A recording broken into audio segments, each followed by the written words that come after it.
Oh my goodness, I cannot believe I am being joined by the Craig Jones right now. Craig, making sure the lips are looking great. What kind of stimulants are we on before this early morning podcast? I mean, first of all, everyone says I wear lipstick. No, it's just the Caramax strawberry flavor. What kind of stimulants? Obviously, the Lucy breakers. We're going to throw one of these in now. But I will run you through my morning routine. I do wake up early with the anxiety and existential dread of the average person. And the way I tackle that is we start the day strong. We get up, no food. We take a 70 milligram Vyvanse. Then I get 2 70? 70, yeah, the maximum available, I believe. And then I take 2 double shot coffees. And now, thanks to my new sponsor, fully addicted to these. These slippery little suckers are a bit moreish. I do start the day with the espresso flavor. We progress into the mint apple ice, and I've been taking quite a few of those. But that's the morning one. And then if I start to look in the mirror and I start to look a bit red, we throw in some telmisartan. I think that's what it's called. 80 milligrams. That's for my blood pressure. That's as a stress take. So I want enough stimulants in me that I'm having an internal panic attack. But from all exterior purposes, they go, that is one cool, calm, collected, relaxed man. That's the goal.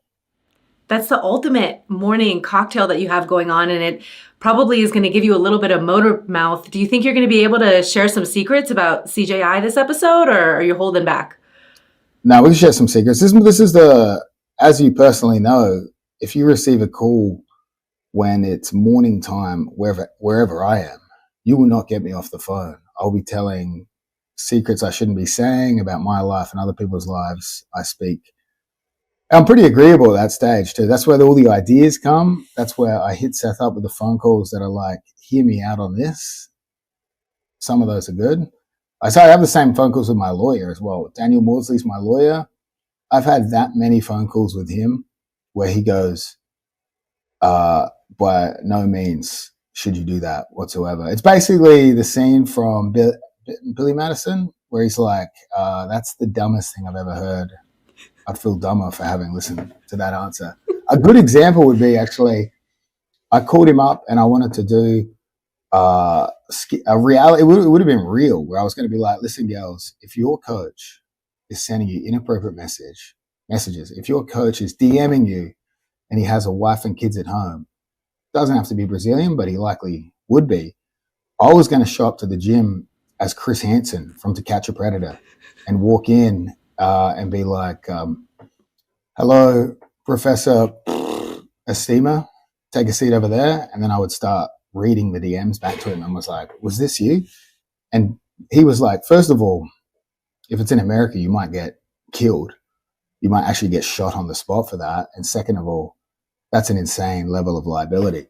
So unfortunately, one of my greatest ideas shut down. Yeah, another idea that you had was the Alex Jones podcast, immediately shut down. But the one that you just mentioned, I feel like is super necessary in the jiu-jitsu community. So if you ever get a creepy text from your coach, just make sure to send it Craig's way because we still might be able to get funding for that project. Another project that we have gotten the funding for is CJI 2. And last time we spoke, there was a lot of speculations, a lot of people thinking that they could read your lips. So I guess the next time you tell some secrets, we're going to have to blur it all out. But what do you think the odds are that we're not even going to be releasing the full teams in the lead up of CJI 2? Yeah, well, I mean, this is what I was speculating, as a WWE fan, and again, I always emphasize this enough, if people will watch fake wrestling, surely we can convince them to watch real wrestling. I believe professional wrestling originated where they would have real matches and people found it boring. So then they'd say, fuck it, we want the winner to win, so let's have a secret scrap before. And then whoever wins, they would coordinate a fake wrestling match for the fans that would be exciting. And you'd have a burner in the gym, and then that would be represented to the wider audience as a fake wrestling match. So my ideas, a lot of them are borrowed from professional wrestling. A lot of my personal sexual fetishes as well are borrowed from the late, great Vince McMahon. Some of them haven't worked out hygienically, but the That is like beauty, the worst news ever. Please never compare your sexual fantasies to Vince McMahon again. no, to be honest, I didn't even watch the documentary. I remember so many people told me, they're like, watch the fucking documentary. That's you. And then I heard about his sexual fetishes and was like, I can't watch that. Um, I don't want to relate in any I way. have the But documentary that you do need to watch. It's called American Playboy, and it's obviously about Hugh Hefner's life. And he has this assistant named Bobby, and it's basically our relationship. Like, I'm the bestie, but then she gets like freaking framed for selling and pushing drugs, and she ends up oh offing yeah, herself. Wendling framed for being involved with drug use. Oh, what a mystery! Yeah. The Royal Rumble. The beauty of the Royal Rumble. One of the beautiful things is you had an idea of who was in, but you didn't know. We did 3-4 takes of the opening, and now I'm just covered in my lip gloss. But one of the beautiful things about the Royal Rumble was occasionally you didn't know who the fuck was coming out. Like the prearranged lineup wasn't. So one of the things we're playing with now is that obviously we're gonna drop the teams. You're gonna have an idea of what stars are in there. We need some stars in there to sell the tickets, but we might leave some anonymous. We might leave it so like, 3 of Team Atos. And then when Galval gets on the horn and calls out who he's sending in next, everyone's like, who the fuck could it be? And I think that would be spectacular. I really think that people will become invested in anything. They'll watch anything if there's a fascinating story. And even if that story unfolds as we go. So, right, like if we have a single super fight and it's a scrap, it's a banger of a match. That's position one in the story, right? So like Eubank versus Ben, 68,000 people, 1,000,000 pay-per-view buys. The story there is that their dads fought and had a banger of a fight back in the day, and now the sons are fighting. And that story just transcends. That was so interesting. Obviously, Chris Eubank Sr. with his dance moves and shit, people were going to tune in to see that. But like, storyline is everything, and the quintet format creates storyline. The team history creates storyline, and as the event unfolds, we see storylines play out. It's going to be gripping.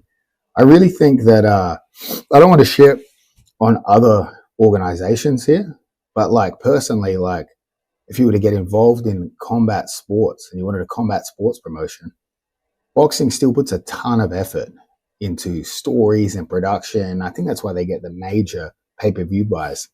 They do it better and they don't skimp on costs. Like if you watch a Risen event, Rise, I don't know how to say it, in Japan, it's a spectacular show. Pride back in the day, spectacular show. Eubank versus Ben on the last weekend, the walkouts, the build-up, everything was so brilliant, so captivating. And we need that in modern MMA and modern jiu-jitsu. And I don't mean just fucking fireworks and stupid shit like that and big screens. I mean like investing in something that's going to captivate people. We need to captivate them. And honestly, the low IQ jiu-jitsu audience was still too smart to be bedazzled by fireworks in the venue. And we're coming off of a weekend where 2 potential stars of CJI2 just went to battle for the one championship belt. Were you able to catch the Ty Rotolo versus Dante Leon match? I'll be honest, I didn't catch it. I love watching one, but like sometimes the time zone is shit. I miss it. Like, unfortunately, being the elderly 27-year-old man that I am, I even missed out on Renier de Ritter versus Bo Nickel. I fell asleep during this Jeremy Stevens fight, Jeremy Stevens fight was a banger too. But I fell asleep and then I was trying to catch the replay, but I've been out here with Jack Della. So really like, if I have any time to study tape, we're studying Belal Muhammad. And I tell you what, that is the best sedative I've ever found in my life. Part of the reason he's so hard to study, everyone's like, what does Belal Muhammad do? Because you put on a fight and then you just wake up the next day. It's just, how do you study a guy that causes you to have a narcoleptic outbreak? Like you just fall asleep. So you combine jet lag and studying Belal Muhammad, you are in dire straits. So yeah, I've missed out on recapping some of these recent grappling events and some of the recent fights unless I watch them live, because my whole heart is dedicated to Jack Della and studying tape. And I can't get you guys hyped enough. Like, Jack Della is a guy, ton of finishes, respected for his boxing. I always plug him. I plugged him forever. He inspires me in jiu-jitsu. And this isn't me just selling a dude that I'm cornering. If you watch his fights, some of the unique grappling exchanges he pulls off, brilliant. He's so creative, and he just breaks the rules sometimes for MMA. Obviously, everyone loves him for his boxing. His boxing's crisp, but I can't emphasize enough how good he is in grappling exchanges and the creativity. And I envision him finishing Belal Muhammad and then fighting Islam Makhachev next when Islam moves up. And Islam's going to look across the corner and see that Australian retard in Jack Della's corner again and probably be concerned about whether I cross a line in some of the jokes. Belal's already threatened me. He said he's going to jump the cage and attack me, but like, he got roasted on that because what happened in his last title, what happened in the last contender fight where Shovkat won, his security didn't even recognize him to let him in the cage to face off with Shovkat. So like, the best comment I read, some of the funniest people are in the comments on Instagram and YouTube. And he was like, fuck, if you jump the fence to attack Craig, security won't recognize you to let you back into the cage to get your belt. Like, don't do that. I mean, you mentioned that Belal is so boring, it puts you to sleep. Those are definitely fighting words. Can you clarify to the audience what went down with you and Jack when you were put to sleep? A lot of people are like, I can never tell if Craig is trolling. Like, what happened in that situation, in all honesty? I mean, obviously, I'm world renowned in certain female groups for my acting abilities, and so are they in the bedroom with me. But I'm going to leave it as no comment here, whether he really got me or not. But I will say he's fucking dangerous. And number two, people will believe anything if you put a security camera filter on a phone. And we'll leave it up to that, obviously. I will say, yeah, he put me to sleep for sure, you know?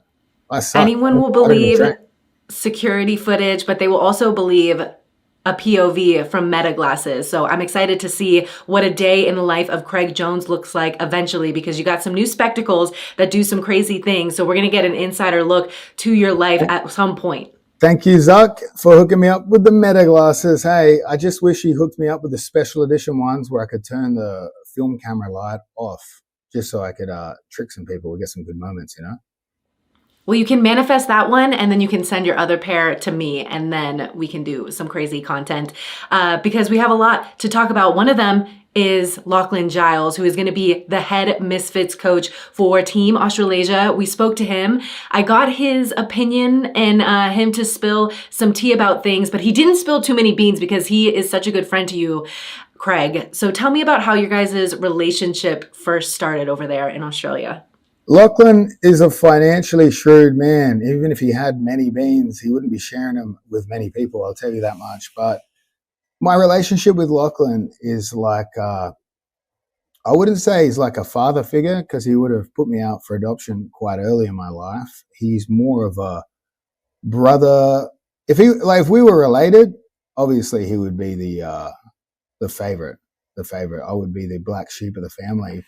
But so I'll try and summarize like a little bit more about our story, right? So I used to live in Adelaide, Australia, and I trained at a small team. And at the time I trained at that team, I was over at Atos doing a gi training camp. And I heard ADCC trials were in South Korea. And I believe, if my shitty memory serves me correct, this was in 2014. So I was like, holy shit, ADCC trials.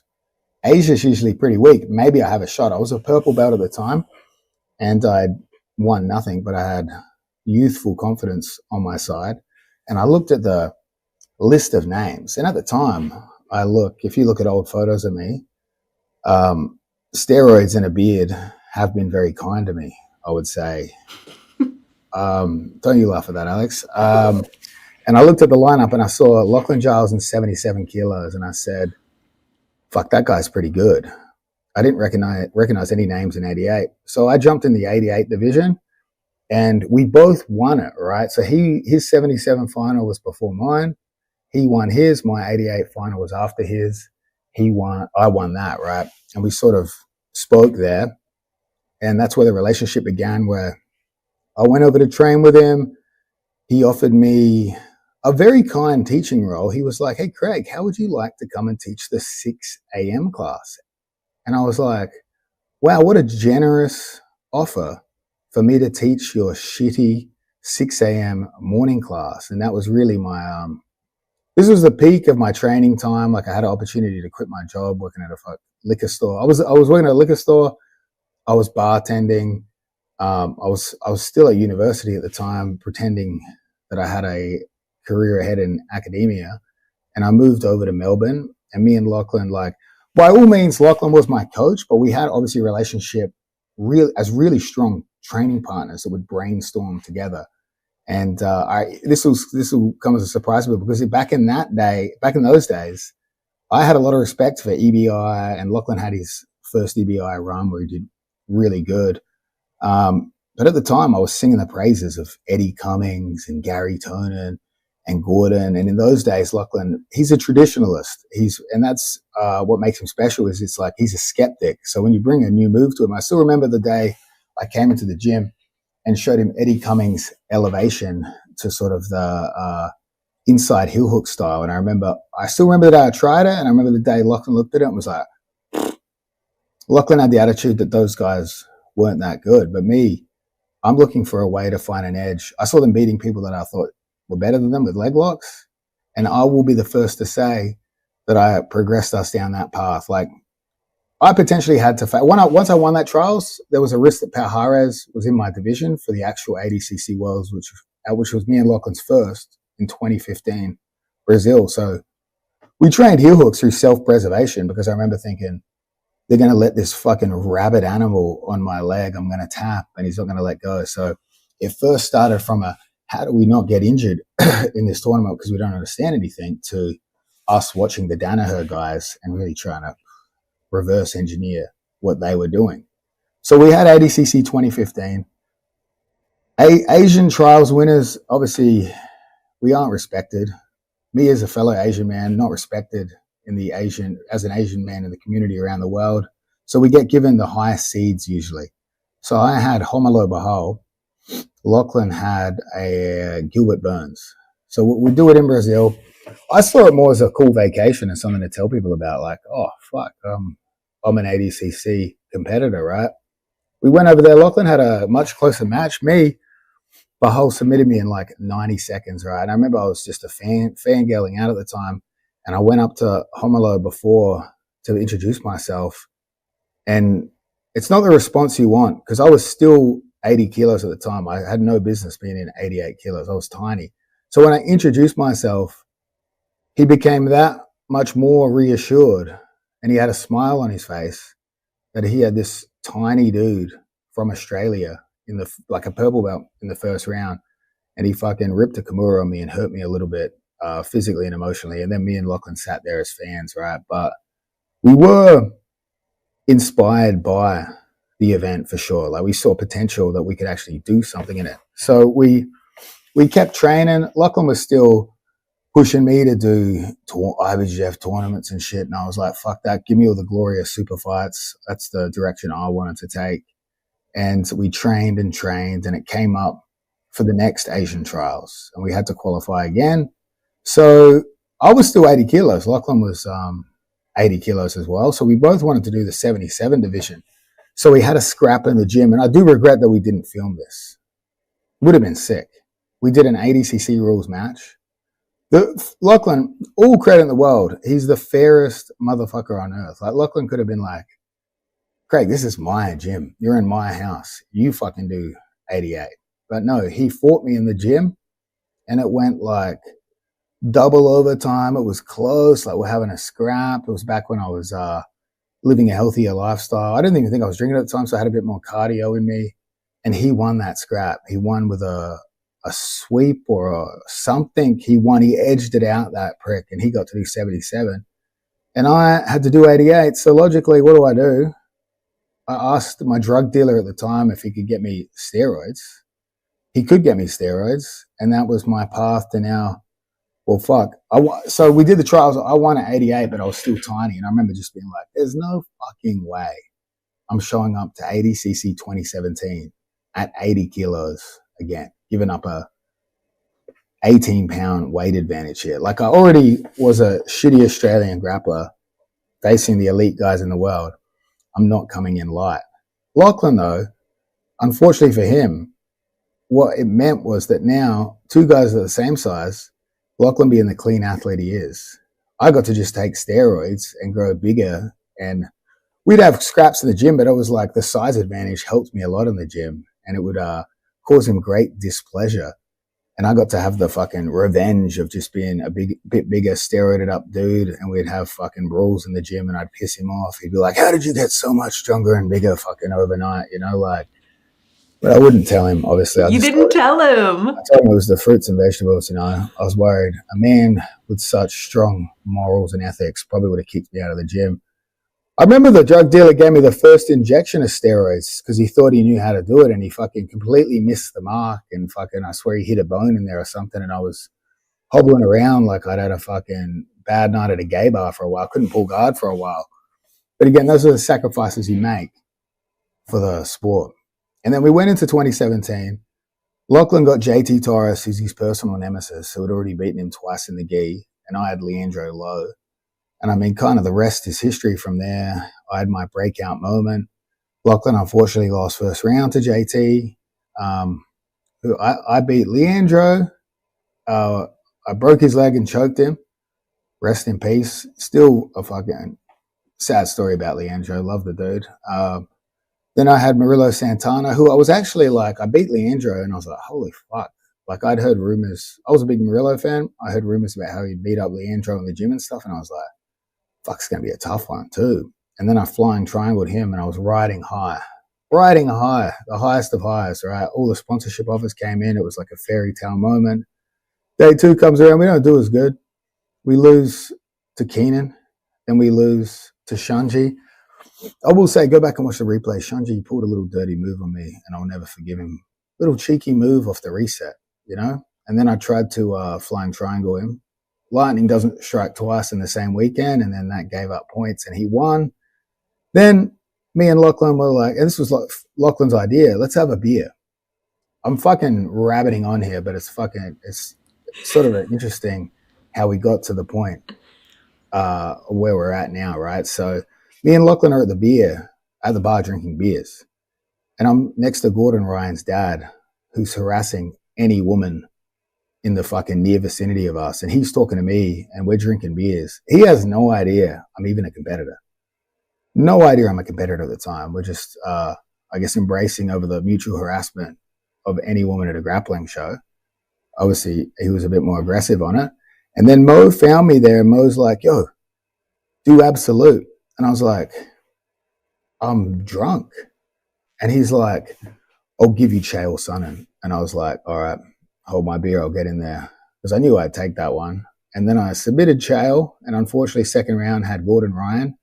And I don't even know if his dad would have connected it, but his dad, I hope, would have gone, I was just drinking with this dude at the bar, and now he's facing my son. And then Gordon submitted me, as he usually does in fucking competition and training. And then that was my run there. So that was my breakout sort of moment. And all power to Lachlan, right? Like, he's my coach at the time. He's promoting me through the belt ranks. He's doing everything for me. He gave me the job. He gave me the opportunity in Melbourne. All power to him.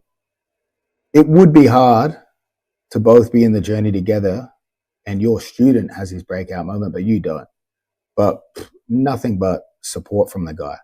And then I ended up moving to the States, and he kept up his training. And then obviously for him, the rest is history. For 2019, the Pink Eye ADCC event, he came in, submitted Kainan, something I could never do, submitted Patrick Gaudio. I believe then he lost to Gordon maybe, and then he beat Muhammad Ali, and like, that was just like the prick outdid me. And I definitely had some jealousy there. I was like, fuck, I was meant to be the guy selling heel hook DVDs, and now you've fucking stolen my entire market here. And now the prick's rich, buying fucking houses in cash and stuff, you know. Family man now. He basically retired after that point. I'm not sure if he had a match after that, but like, how could you outdo that? So that's basically our relationship. And then whenever I'm in Melbourne, go back train with him. We don't talk a lot, You know what I mean? Like Lachlan's not the type of guy I'm going to call up and tell some of the stories that's going on in my life. But we're still super tight, super friendly. I would do, like, obviously goes without saying, I'd have him as a coach of the Australian team. Like, to me, he is the Australian guy. You know, he never left. He kept training there. He built everything he accomplished was built out of his gym there. He did a couple trips to Brazil, but he's a homegrown. I sold out. I went after the American dream and I moved to the enemy team of the Danaher Death Squad at the time. But even without me and Lachlan training for 2019, he did better. He did better. So all respect to Lachlan, that prick. And he's definitely taking his job as coach of Misfits Australasia very seriously. He broke down everything that they're planning. This Saturday, May 10th, is going to be the trials, and then it'll be streaming on BTeam's YouTube. When it comes to the jealousy aspect and how you mentioned that he never had any jealousy towards you, I could definitely sense that in my interview with him earlier. He's just such a genuine person, just rooting for you all the time. But he also is a good friend in that he didn't want to spill any beans about some drama, because when he originally said that the trials was going to happen, he tagged a few people and he said, it would be great to see you there. And one of those people is Josh Saunders, who isn't invited to the trials. So for people that don't have Instagram, you kind of posted something that I think would be interesting to show the YouTube people. How did you get that footage, and did that influence the fact that he is not being involved in the Australasia trials? Well, I mean, as far like to set the record straight, and I won't say his name, there is only one athlete in the world that I would never have compete for me, and that is a guy that threatened to sue me over a contract. And it was if I say too much, it'll give it away. But it's just a guy that I would never have a part of my event because I just don't trust him from, like, he's a bit of a slime ball of a dude. One of those dudes that, like, in my position, sometimes people will pretend to be my friend, even like a brotherly like relationship, but obviously it's not reciprocated. It's just a means to an end. So, and also that wouldn't rule him out, but being threatened to be sued over certain things would rule him out. So Josh Saunders was totally welcome. New Wave could have enlisted, Kingsway could have enlisted Josh Saunders. He trains with them, you know, like Josh could have done the trials. I think there's a bit of an ego thing sometimes, like, some people feel they're above the trials. And I'm like, Saunders, he's a phenomenal grappler, phenomenal marketer, but he has built a career of beating bus drivers at grappling industries events. Nothing wrong with that, to go out and break the occasional spine of a man half your size. I respect that. And in the sport of grappling, where there's finite opportunity and finite money, there is a lot of arse licking going on, a lot of knee pads coming out. And we did see that happen at the last ADCC, right? So, like, obviously I can be a petty asshole, but, like, I'm not going to sacrifice the purity of the event for that. So, like, Saunders could have done the Aussie trials. I can't emphasize this enough. He could have done the Aussie trials, and it would have been great to have him participate in the Aussie trials because, like, he is very talented. He's very good. He would have fit the plus 99 position very, very well. But he chose not to do the trials. And I imagine it's because during this ass-licking phase, there was the Gordon versus Josh Saunders match last year. And his fucking dumb fuck coach, who was vlogging everything, posted a vlog. And within that vlog, you can hear Saunders say to Mo Jassim, he's like, I can't even remember the name, but, like, not all Australians are like backstab. I can't remember the exact quote. Ungrateful pieces of crap, I think. Ungrateful pieces of crap, right? And credit to Mo in that moment. Mo wasn't like, oh, yeah, you're right. He kind of brushed the comment aside and just laughed. So credit to him in how Mo responded to that. But I took offense to that because me and Saunders, we had spoken on social media. He had repped my T-shirt and talked about supporting other grapplers, supporting other Australian grapplers. And that really fucking pissed me off because it's like, bro, we're tackling something bigger here. We're actually tackling perceived bias from events. I'm like fighting for grappler pay. You're a grappler. I'm fighting for your guys' rights here. Obviously, I always say you work 8 hours a day to help the world. You might work 16 hours a day with a personal vendetta. So Saunders, he kissed the ass of the wrong guy there, and ultimately Mo doesn't run ADCC Worlds. He could come back to run ADCC Worlds again if it doesn't work out. They could call him back, but he basically insulted me out of nowhere.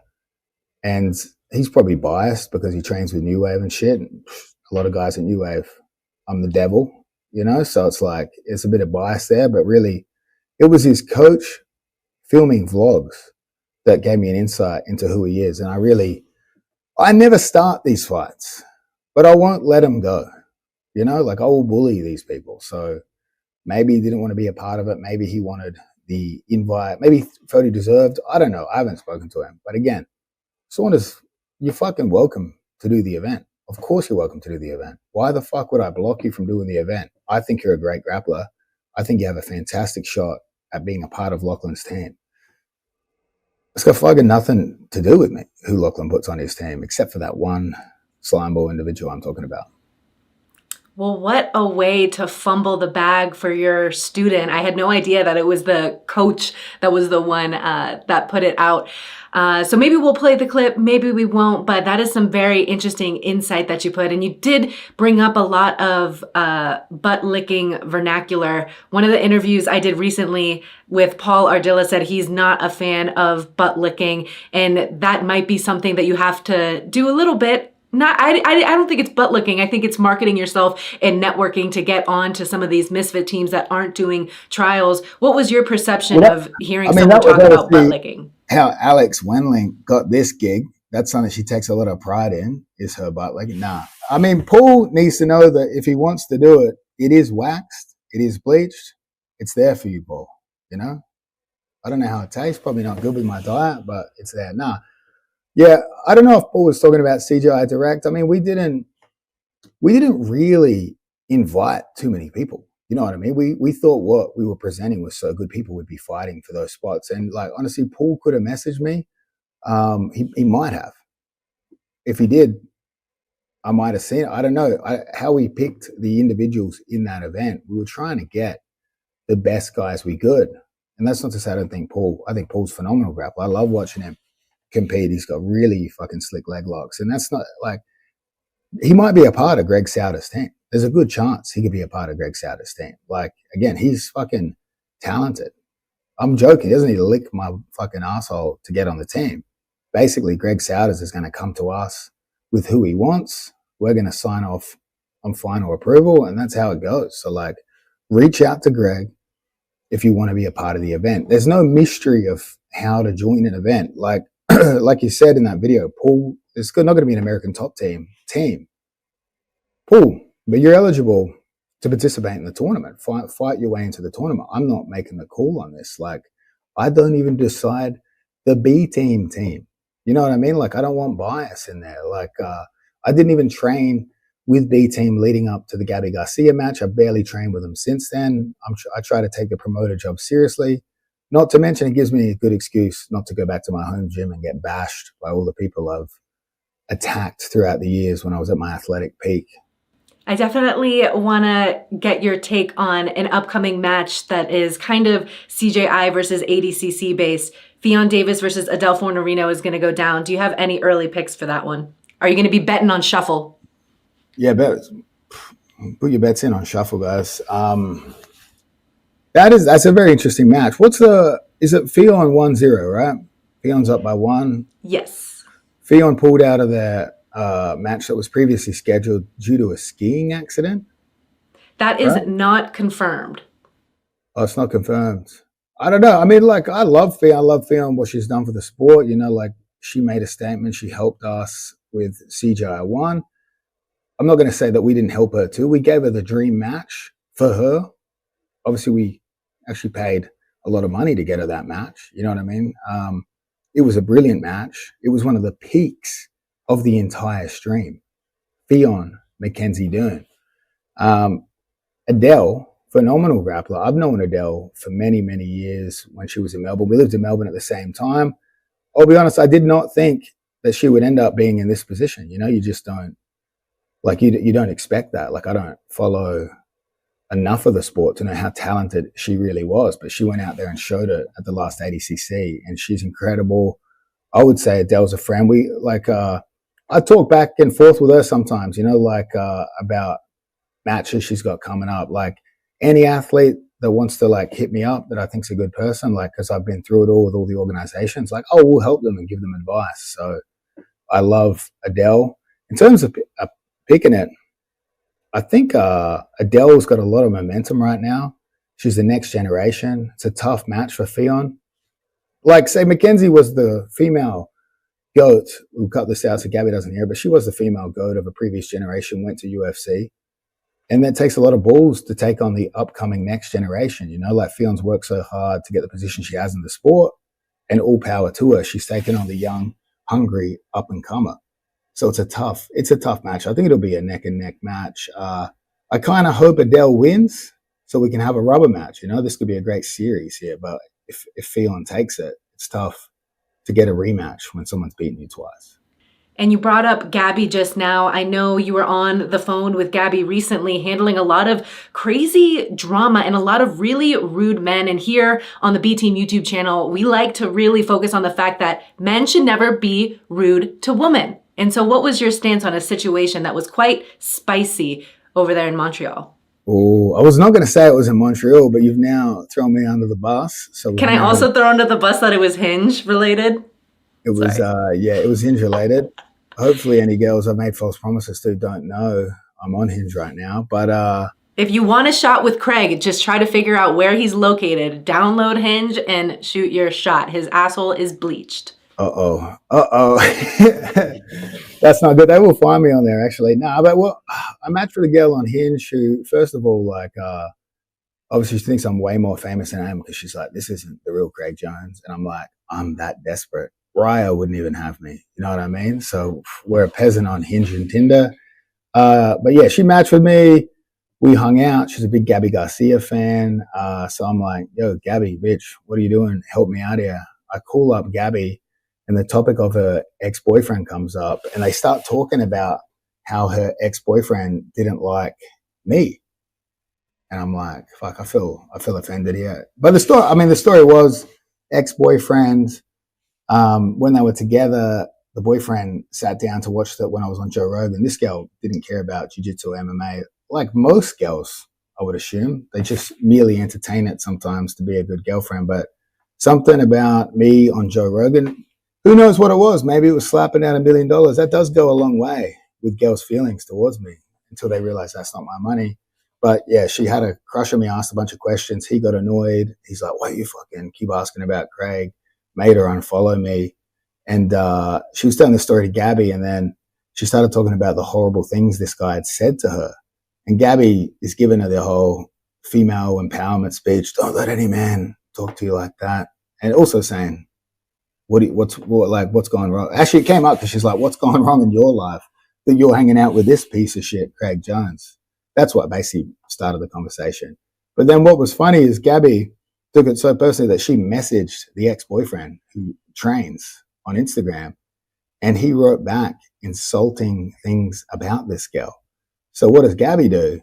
Sends a screenshot photo of me with this girl to the ex-boyfriend. But it is a funny story. Hey, I do enjoy that aspect of the D-level fame that I do have. You know what I mean? Like, if it's a bad dude, I mean, even if I have friends that are bad dudes and treat women in a way that I feel is wrong, those come as a surprise to many people who see my Instagram. But yeah, I do not want to associate with dudes like that. You know, like, especially in our sport, we have trouble getting women in the sport. And then due to the actions of dudes in the sport, we have trouble keeping them, you know. Don't be the dude. Thanks for the role. Don't send the DM after, you know, like, don't make it weird. That's what I think. Obviously, Alex personally battles this all the time. Oh, great podcast, Alex. I like how this has transitioned into the dating podcast that I originally wanted to have. And a lot of people have been giving you a lot of backlash and just the on borrowed time, a lot of backlash for not just going the Alex Jones podcast route. How the hell were we talking about this? And then we manifest Alex Jones in your life to do the craziest freaking video about Gabby Garcia. Like, did you give him a script for that? How did he know to say that? No, that was an old one. My Alex Jones relationship started when I had a sort of a side effect of the vaccine, but I had a side effect of the flu shot too. I don't get into the fucking COVID shit. Like, that's a conversation everyone's sick of. But that's how bridged the gap between me and Alex Jones was my side effects and him talking about me on InfoWars, and then to the detriment of many personal relationships and business relationships. I did go on InfoWars, but I did go on there to try to like make fun of him. I remember one of the things I said to him was like, what is it? What is it? People were concerned about community, becoming immune to it through community exposure and stuff like that. And I remember one of the things I said that he thought was serious. And I was like, I was scared of that. I got the vaccine because I was scared of the community exposure because of what happened to me with the HIV virus. And he was just like, what? What about HIV? So I was trying to take the piss from him a bit on the show. The problem is, despite all the bad things he's done, he's unintentionally one of the funniest human beings ever. But yeah, I have gone out drinking with him a couple of times, which is fucking risky. Enough people want to kill him. But enough. A few people want to kill me too. So it's like, it'd be an easy target there. But yeah, that's where that video I posted happened, where he basically, when he first looked at Gabby, he was not interested at all at the start of that sentence. But by the end of the sentence, he was like, oh, he's like, I'm kind of interested now. You know what I mean? Like, and there's a few dudes out there that see Gabby Garcia as a bit of a conquest. And I'm like, be careful what you wish for. You know what I mean? Be careful. Well, now the 27-time world champion Renato Laranja has some competition, we know, other than yourself. It'll be a tough intellectual battle between those two to secure Gabby. But really, the Alex Jones connection came up because my idea for this name of this show was that obviously we have Alex Wenling and Craig Jones. The show should have been called BJJ Wars with Alex Jones. But yeah, a lot of pushback from the pussies in my team, such as Anthony Horta, Seth Belal, Alex Wenling. So we went with Alex Wenling live. Selfishly, she named the show after herself. But well, that is all the time that we have. I know you have a lot of shit going on with you and Jack Della's training camp. Is there anything else you have in the near future that you want to let the CJI2 fans know about? Oh, I will release this actually. We're doing this thing, right? And it's an elaborate scheme for me to get Nikki Ryan to dress as an Oompa Loompa. So what do I mean by that? And I mean that we're going to release ticket sales soon. We're just making sure there's no ticket problems. Like, we're going to announce the date. We want the ticketing system to be perfect before we announce even the date of when they're going to be released. But we're going to do a Street X t-shirt, and it's going to be a black or white. It's going to be a blank, but it's going to be an early CJI shirt. But one of those shirts will be gold. So when you order it, a gold t-shirt might arrive too. And if you have the gold t-shirt, that's like Willy Wonka's ticket to the chocolate factory. So you will have in that shirt full VIP access to the event. And really, it's exclusive. It'll be me. So to be alley side? Yeah, you'll get a VIP pass. There'll be a limited number of these t-shirts. They're probably going to be whipped up pretty quick, but you will be the VIP of the event. And then, I mean, it's spurred from an Adderall-fueled morning, but it's basically an excuse for me to dress like Willy Wonka and have Nikki Ryan as an Oompa Loompa in the video. Nikki Ryan is an Oompa Loompa in the visual sense, but the only difference being that Oompa Loompas have a work ethic, and we know Nikki Ryan does not. Does the VIP treatment include like special time with the Craig Jones? I know you're going to be like stressed out, running the promotion, having a super fight, but like what else does it include other than the gold t-shirt? So you get the golden, you're going to get into my locker room. You're going to get a VIP seat. You're going to get a kiss Gabby Garcia, and you will share a hotel room with Alex Wenling. What more could you do? Not the last part. Can't guarantee the Gabby Garcia kiss. He's going to see who wins first, for sure. You know what I mean? That's all the time we have with Craig Jones on Borrowed Time for episode 2. We will see you guys next week.